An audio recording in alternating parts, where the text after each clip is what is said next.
day sa inyo mga boss, mga amo, mga utol. Yan, may panibagong pyesa na naman tayong pagkakaabalahan. For today's video, gagawa tayo ngayon ng koi fish, Japanese Oriental Black and Gray. Yan. Bali, meron lang may concern lang rito si client kasi the reason why kaya niya pinagawa itong tattoo na to is para matakpan yung kanyang mga peklat. Meron siyang mga scar dun sa kanyang binte. And, yun. Gusto niya siya matakpan. Yan. And, ang sinuggest ko sa kanya is doon tayo sa sa pyesa na alam mo yun, yung common mong nakikita kasi wala rin siyang maiisip ko anong gusto niyang ipalagay. And, sabi ko, ano ba yung mga yung mga common na madalas mo nakikita. Ayun, sinuggest niya nga sa akin ng koi fish and nag-agree ako. Sabi ko, may mga ilang suggestion siya about sa koi fish and hindi ko siya natripan kasi sobrang luma na nung mga napipili niya. And then, yun. As concern is, nandoon, nakatattoo na nga siya sa balat. Yan. Kaya sabi ko, wag bigyan mo ako gagawa ng design. Bigyan mo sa akin yung freedom dun sa pagpili ng design and hindi ka naman talo just in case na mamili ako ng design. And ipapakita ko sa iyo kung ano yung mga yun and bahala ka kung aprobahan mo hindi. Kung hindi, hanap tayo ng iba. Wag lang yung mga nakatattoo na sa balat. Alright. Importante ito mga tula, lalo especially sa mga tattoo artist natin dyan na alam mo yun, yung mga nagsisimula pa lang din. And ito yung payo ni Kuya sa inyo na wag kayong kukuha ng reference na nakatattoo na sa balat. Unang-una, deform na yan. Diba? Alam nyo naman yun eh. Makikita nyo naman yun. Kapag nakatattoo na sa balat, automatic deform na yan eh. Kasi hindi naman patag ang ating mga katawan upang maging patag din kapag kinopya natin. May deformation na yan. Kaya wag kayong kukuha sa kung kaya nyong kung kaya nyong i-craft or i-wrap as in yung alam niyo yung siya, iayos yung placing niya. Yun, okay siya. Kung may mga editing app kayo na ganun. Pero kung wala kayong ganun, huwag niyo nang tangkain. Or i-remake nyo na lang, i-redrawing nyo na lang. Siyempre, skill natin yan yung pagdodrawing, 'di ba? Kaya nga tayo tinawag ng artist. 'Di ba? Depende na lang kung singer ka, 'di ba? Kasi singer yung artist din yan eh. Singer ka, hindi mo magagawa yan. Pero kung artist ka na nagdo-drawing, yan. Kaya mong i-redrawing yan. Diba? Yan ang payo sa inyo ni Kuya. Huwag kayong gagawa ng nakatattoo na sa balat. Pwede nyo siyang gayahin, i-remake. Tapos, dagdagan nyo ng touch ninyo. Dagdagan ninyo ng ninyo. Na matatawag ninyo na parang sa inyo din. Diba? Huwag tayong gaya-gaya, ha? Kasi hindi tayo Xerox machine. Alright. Tapos, yung mga peklat niya, medyo tinignan ko din kung tuyo na o hindi pa. Kasi, syempre, baka mamaya, yung sugat ng peklat niya may tama pa, diba? Concern niyo is, idagdag nyo rin sa niyo yun. Idagdag nyo rin sa mga observation niyo yun. Baka mamaya, tatulang tayo ng tato. Gusto lang natin survive ang income natin, yung sugat pala ng kanyang nakaraan, nandoon pa. Diba? Check natin yan. Tapos, yun. Ang ending naman is naging okay naman lahat. And, prepare ko lang siya. Prepare ko lang si client na ready ka kasi hindi biro yung sakit dito sa sa alulod. Alulod ang tawag natin diyan mga Pilipino, di ba? Yung sa may gitnang buto ng ating binti. Alulod ang tawag natin diyan. Ewan ko lang sa ibang lengguwahe, sa ibang sa Tagalog yun ang nakasanayan kong tawag diyan, alulod. Alam ko nga rin kasi 'di ba ang alulod is yung sa bahay. Yun yung daanan ng mga tubig ulan. Ewan ko ba't naging alulod din kasi ito eh. Comment nyo nga dyan sa baba kung bakit naging alulod ang tawag dyan. Yan. Tapos, yung materials pala, ang gamit ko dito is, pagdating sa needle, ang gamit ko dito is 9RL, 7RL, and 11RS, 14RS. Tapos, sa shader ko is, pang powerline ko yun yung 14RS. Tapos, yung shader ko is 15RM. Okay, take note. 15RM. Tapos, 9M1, tsaka 23 RM. Kaya RM yung ginamit ko dyan kasi gagamit tayo dyan ng soft shading. Tapos nagkaroon ako ng adjustment dyan kasi nakita ko naman yung skin ni tropa, ni client na maputi. So, hindi ko kailangan mag-effort masyado para gumawa ng gray color sa kanyang balat. Tapos, ang ginawa ko dyan adjustment is gumamit ako dyan ng opaque gray. Ayan. Hindi ko na sinubukan yung commonly na ginagawa natin na wash na babalik-balikan natin. Nag-aalala kasi ako nag-aalala ako dun sa sa peklat niya na baka the more na balik-balikan, mapapansin niyo naman makikita niyo, 'di ba? Ayan sa video, makikita niyo yung mga peklat niya. 'Di ba? Namumula-mula pa. Nag-aalala ako na baka mamaya sa kapabalik-balik ko bumuka siya. Marami yung peklat, and hindi ko naman kabisado kung gaano nakatagal yan, kung totoo ba sinasabi ni client na matagal na, baka mamaya diabetic si client, 'di ba? Baka mamaya diabetic lang, kaya basta nag-aalala ako. Hindi naman ako professional or doctor na alam ko kung anong nangyayari sa isang skin, 'di ba? Tattoo artist lang tayo, and nag-iingat lang din tayo. Ayaw lang din natin mapahamak si client. Pasensya na kayo sa ulong nakaharang, 'di ba? Ganda sana kung walang ulong nakaharang Alright. Tapos, yun, bali, nag-adjust na ako dyan. Instead na mag-wash ako na magpabalik-balik, ay naghang. Pabalik-balik, yun, inano ko na. Gumamit na ako ng opaque gray. Pero, style wash pa rin yung ginamit ko. Ano lang siya. Less effort lang para magpabalik-balik para mag-gray. Ano ba yung puro pabalik-balik? Diba? Yun, obserbahan nyo din. Isa rin yan sa magiging magandang tip and payo ni kuya nyo. Obserbahan nyo palagi ang skin ng tinatatuhan ninyo. Hindi lang palagi banat. Diba?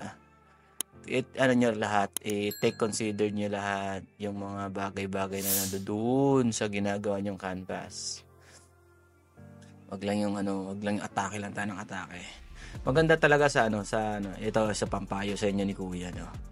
Maganda talaga habang nagtatrabaho tayo, may mga natutunan tayong mga aral. Kahit sabihin pa natin tayo na yung pinakamagaling, meron talagang room para sa improvement. Meron talagang room para sa mga another knowledge na darating. Hindi natin yan siya pwedeng pakawalan. Meron tayong mga dagdag kaalaman, pasok lang natin sa ating mga bulsa. Para pag dumating ang gera, meron tayong makukuha, 'di ba? Meron tayong mahuhugot na na bala. 'Di ba? Wala namang katapos ng pag-aaral kasi ang isang art. Kaya go lang, aral lang tayo mabuti, no. Yan, nadagdagan na naman ang payo sa inyo ni kuya, no. Basta wag lang tayong tamad mag-aral. Pag-aralan natin lahat. So, sa part na to, nag-shade na ako. Nakikita niyo yung gray, di ba? May halo yan. Hindi yan tubig. Vodka yung hinalo ko dyan. And sa mga hindi nakakaalam, common na ginagamit yan ng mga sinuunang tao. Ano ba yun? Sinuunang tao? Hindi naman totally sinuunang tao. Yung mga makalumang tattoo artist, yan kasi nakasanayan. And syempre, naturuan tayo ng ating lingkod, ng ating mga naunang nag-mentor sa atin, gaya ni Tatay Bong. Baka umiyak na naman kayo, baka sabihin niyo sponsor artist ako ng Arctic King ka. Hindi. Ina-acknowledge ko lang talaga lahat ng mga taong nakasubaybay ng aking journey sa pagtato.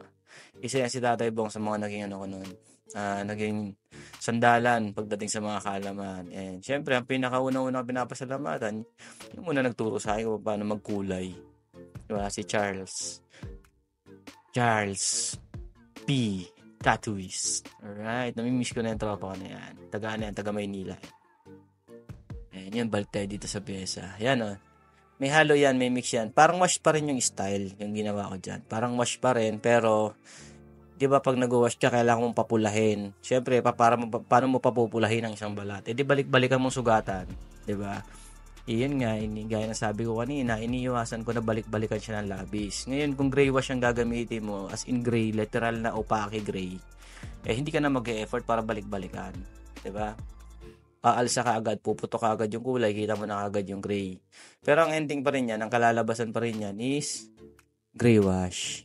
Makikita niyan, baka some of this day, baka i-post ko din yung heel niyan. Madalas ko yung ginagamit, subuko yung ganyang style. Subukan nyo rin.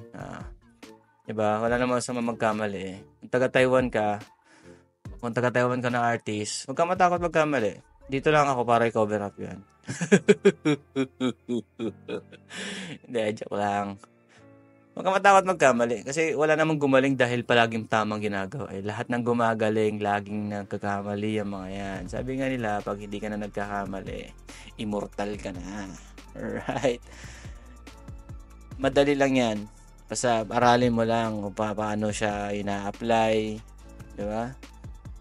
Lahat naman pinag-aaralan. Ano ka ba? Walang bagay na hindi pinag-aaralan. Swerte ko lang dito sa tinatatawa ko kasi nga napaka ganda ng kanyang kutis. And syempre, bago matapos yung video natin, syempre maglalambing na sa inyo. Baka naman, ito pala yung aking Facebook page. Yan. Tapos, syempre, isama nyo na rin yung Facebook account ko. Yan. Tapos, itong YouTube channel ko, nandiyan naman yung subscription button Pindutin nyo na yan. Huwag nyo nang pakakawalan. Yan. Tapos, yung notification bell, pindutin mo na din. Damay mo na yan. Huwag mo nang pakawalan. Pindutin mo na. Huwag ka na mahiya. Sige na. Walang bayad yan. Ha? Tapos, ayan, yan yung TikTok account ko. Alright. Tapos, syempre, ilalapag ko na rin yung yung calling card ko, Yan. At kung taga-Taiwan ka, kung nahihiya ka na mag-message sa akin Facebook page, tsaka sa aking Facebook account, ayan naman yung line ko. Alright. Mo lang, picture mo lang yan, lalabas na yung ko dyan. Lalabas na yung line account ko dyan. Line account ko yan. Tapos, eto naman yung Instagram ko. Yan. Hindi ako masyadong active sa Instagram, pero namomonitor ko yung mga message na pumapasok dyan. Kaya, mo na yan. Idamay mo na yan. Alright. Salamat ng marami, mga boss amo, Lodi Pet Malu. Alright. Yan. Halos nasa na tayo. Nasa 3/4 na tayo ng pyesa, Sa kaliskis na ako dyan. Tapos, huwag niyong mamadaliin sa kaliskis, Tiyagain nyo na kulayan isa-isa. Tapos yung layer niya, ng dark to light niya, ayusin niyo para mapalabas niyo yung niya. Mapalabas niyo yung texture na gusto niyo sa kanya. Kasi sa koi fish, ang nagdadala madalas is yung kanyang kaliskis. Pag maganda niyang trinabaho ang kaliskis, maganda ang kalalabasan ng inyong koi fish. Alright, rhyme. Diba? Magkarima, diba? Tapos, yung pala, yun. Gaya na lagi kong sinasabi sa inyo pagdating sa Lineworks. Proper breathing lang mga boss amo, ha? Huwag niyo mamadaliin. Ayan. Kita niyo naman yung mga linya ko dyan kahit bako-bako. Hindi masyadong halata. Hindi ko naman maitatanggi kasi napangit din ako maglinya, mga boss. Pero, syempre, magagawa natin ang paraan niya. At ayun, halos patapos na natin, ang next na natin dyan is mag-wait na ako. And, ayun, sana nag-enjoy kayo dito sa video ko na puro kalokohan. Naway may nasaksak na naman si kuya nyo sa inyong malalapad na bunbunan. Alright. Sana naging happy kayo sa panonood sa aking video. Ingat kayo palagi. Sa lahat ng gusto mag-message para magpatato or gusto magpa-schedule, mag-inquire, message lang kayo sa aking Facebook account, Facebook page, TikTok account, at sa aking Instagram account. Nagre-reply ako sa lahat ng mga yan. Aktibo lahat yan. Message lang kayo. Huwag mahihiyang magtanong. Alright. So, enjoy na lang natin yung huling mga part ng video. And ako'y magpapahinga na. At ako'y pagod pa. Dahil sa pyesa na to. And ingat kayo palagi. Huwag kakalimutang matulog ng mabuti. Nang sa gayon, hindi kayo magkasakit ng maigi. Alright. Salamat, ingat kayo palagi. God bless, mama. Chup chup. Peace out.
Cause I don't give a fuck what you say.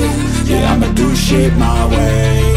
So you can go kick rocks, I'ma stack bricks up, build what I want to make. Yo, I got a lot of shit to say, so I'ma do this every day. I'll be writing things until I'm fucking buried in my grave. 6 feet deep under, but my body won't decay. Cause my messages are timeless, so they'll put them on display. Oh yeah, I rap with a certainty, I have a sense of urgency. A message for eternity, for everyone internally. I had some people burning me, but now they fucking learn to see I ain't the one to fuck with, now they looking nervously. And I don't really care what you think of me, respectfully. You can kick rocks if you think you're fucking better, see. I will outwork you, turn you to an enemy. Hurt you so bad that you're gonna need some therapy.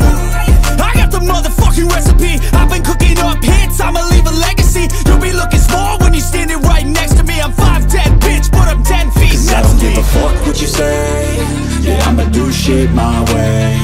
So you can go kick rocks, I'ma stack bricks up, build what I want to make. Cause I don't give a fuck what you say.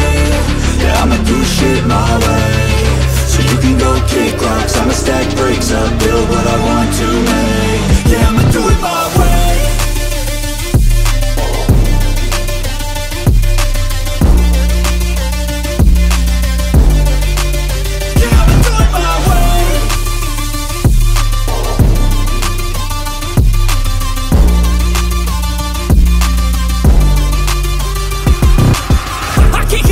Coming out with a statement. You really changed, man, all your music and arrangement. You don't know shit, shut your mouth, you can save it. I'm the same dude that got his come up from the basement. 100 songs, 100 weeks, didn't change it. Experiments, development, intelligence, and patience. I'll do it all again, cause I never feel complacent. Let's keep the good vibes, positivity's contagious. I'm never looking back, cause I made a life that's passionate. A college graduate suppressing all his talents, yeah. He found a way to go and change, become an advocate. For taking control of your life, go out and battle. And you think you have a dream, then act on it. Get after it, get out your head and fucking capture it. You got one life to master it.